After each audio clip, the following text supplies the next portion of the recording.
What species of seal it is? Well, when you look at Ruby, you're going to notice that she's one colour. She's a beautiful jet black colour, and she does have a very thick layer of fur covering her body. Then you'll notice that her front flippers are much bigger than her smaller and rear flippers. You will notice that these seals are able to kind of sit up, like when your dog's in a sit position. They're also capable of lying down like this. Thank you. Now, if you've got a pair of binoculars on you while you are out viewing these seals from a safe distance, you'll notice that they have ears on either side of their head. Thanks for pointing those out, Ruby. Now, all of these adaptations help these seals sustain foraging trips of up to 7 days in the ocean. So those front flippers are great for moving through the water, the rear flippers for stopping and steering, those ears are tightly coiled to prevent any water from entering them, and then of course they've got that streamlined body shape to glide effortlessly through the water, just like this.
About 40 to 50 metres as well. They have a rotating hip joint that allow them to walk, run and climb. So this is why we can find long-nosed fur seals along our rocky headlands, particularly and heavily concentrated in South Australia and Victoria, because that's where they haul out for breeding season, which tends to be at the end of the year. Now when they're hauled out, it's either breeding season, so they're very much busy with breeding activities, and males and females can be quite protective of their pups. Males can be protective of their females, so we definitely want to keep our distance there.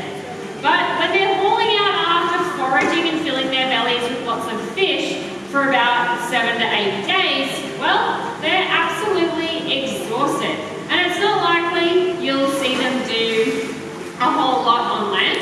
They're going to be doing more of this. Napping and recuperating. But even though they might look slow moving and quite lazy, these seals can outsprint us over that short distance. And they do prefer their personal space, even between one another, and for us that have developed really positive relationships with them here in our care. So by keeping our distance of 40 to 50 metres, not only ensures that they get the undisturbed rest that they need, but also ensures our safety as well. Because they can become aggressive if their personal space has been encroached. Isn't that right, Ruby? Terrifying. Now, so far you've learned where you can find these seals, but also how to identify them. Now, the long-nosed fur seals that are in our care, Ruby here was born under human care as a part of a long-nosed fur seal breeding program. Both of her parents are rescued individuals, and the rest of our colony is made up of rescued long-nosed fur seals. And you're going to meet shortly Saturday, who's a rescued individual from the Gold Coast. She had sustained a significant injury to her right eye, and when she was ashore,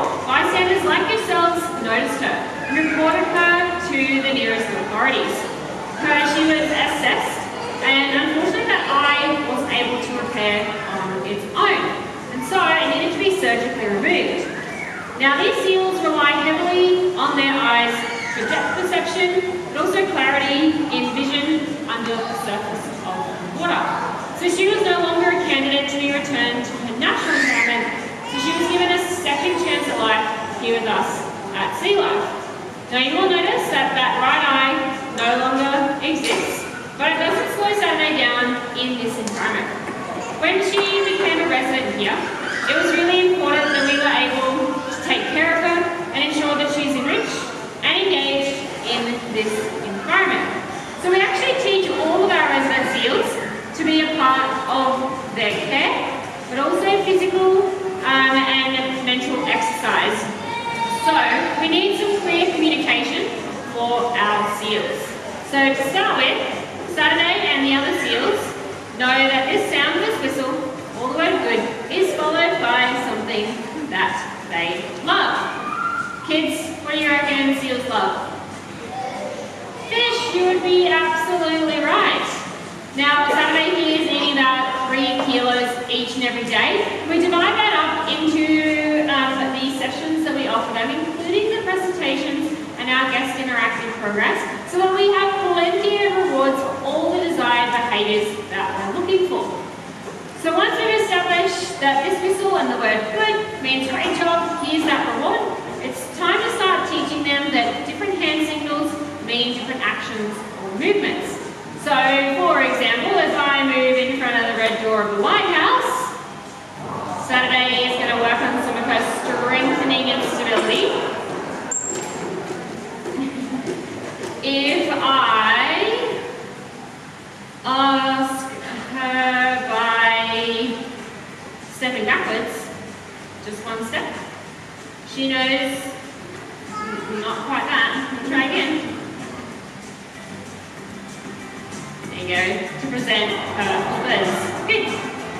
Now the first kind of behaviours that these seals learn are going to be the ones that help us take care of them. These animals are still wild animals, and so instinctually they don't show any signs of illness or weakness. So by teaching them to be a part of health checks, ultrasounds, x-rays, and any other medical examination that makes it really fun and rewarding to be a part of, well, we can catch any abnormalities early and provide the necessary treatment in a stress-free way.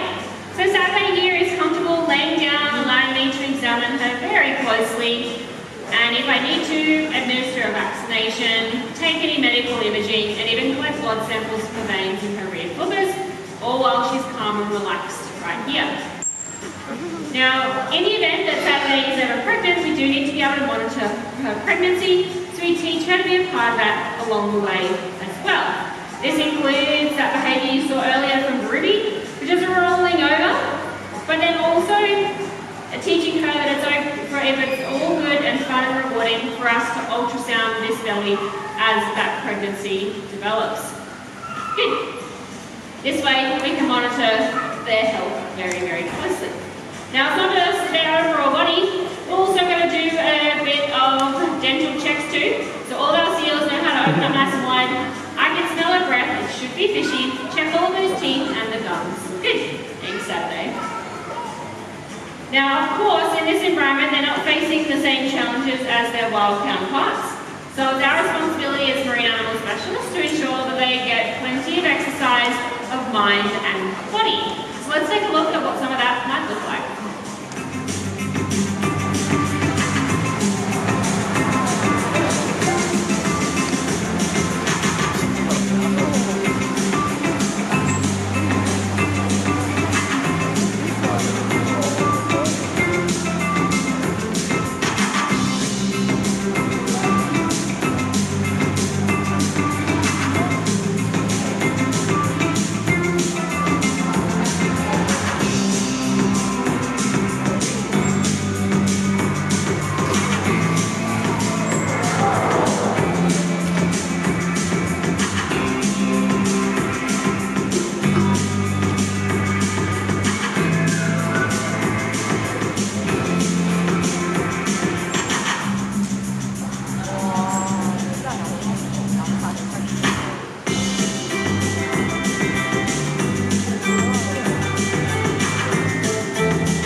a bit. And throughout her lifetime here, she is going to continue to learn new things to challenge her mind and body as she continues to be a part of our family here.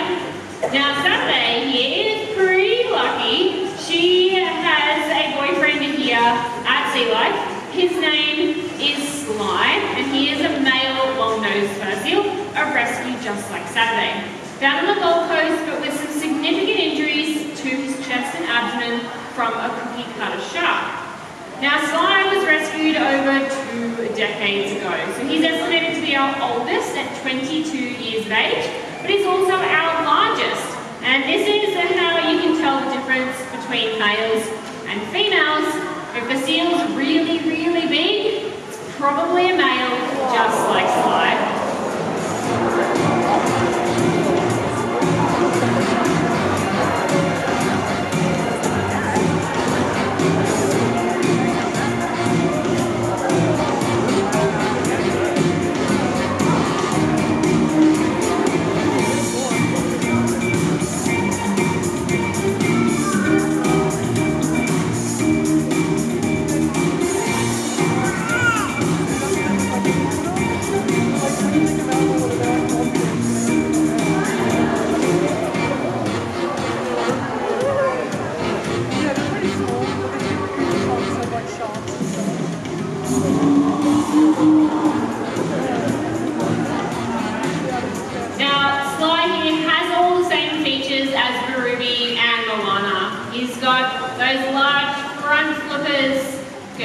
Smaller rear flippers, and of course those big beautiful eyes that these guys have.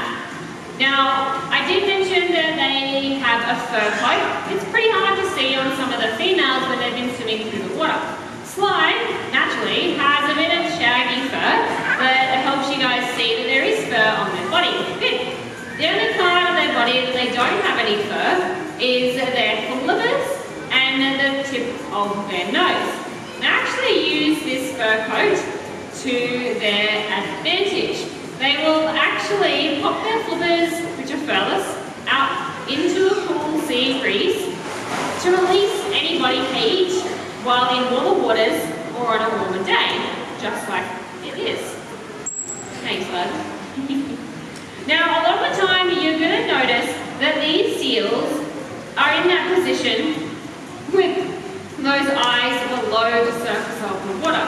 Being at the surface means that you've got to be on the lookout for other seals, maybe a young juvenile male that might want to ambush, or a predator like a great white shark or an orca.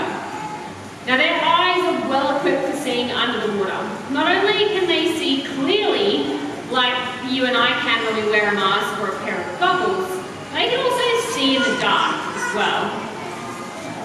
Yeah. So, Sly, do you want to go ahead and have a look and see if you can see anything interesting in the water?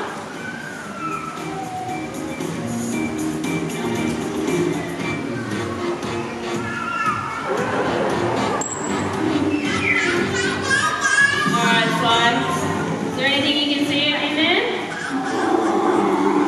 No fish. Oh, well, Sly, all of the fish here for you is in my pouch right here.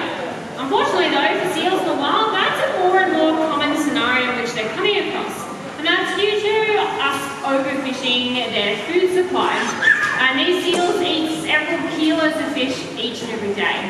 So the way we can help is simply by choosing sustainably sourced seafood. This way we can ensure that there's plenty of fish in the oceans for the animals that need it most, but also for us to continue to enjoy plenty of seafood as well.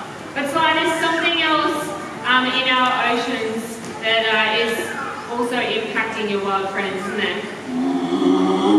And that's marine pollution. Unfortunately, they come across it every day. They spend most of their lives there. They can come across plastics, discarded fishing lines, netting. Some young, curious animals might play with it. Some might mistake it for a bit of food, being so hungry from that overfishing problem. So Sly has come out today to show you what we can do with any rubbish, whether it's ours, someone else's, or something you find in the natural environment.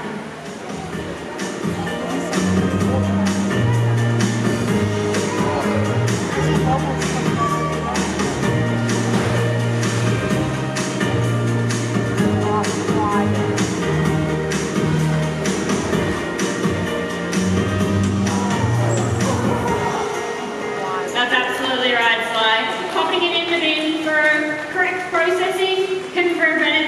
entering our oceans and impacting the lives of these beautiful seals along those seal that call Australia home.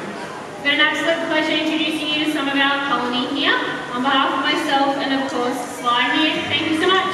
Enjoy the rest of your adventure here with us at Sea Life Sunshine Coast. Bye everyone.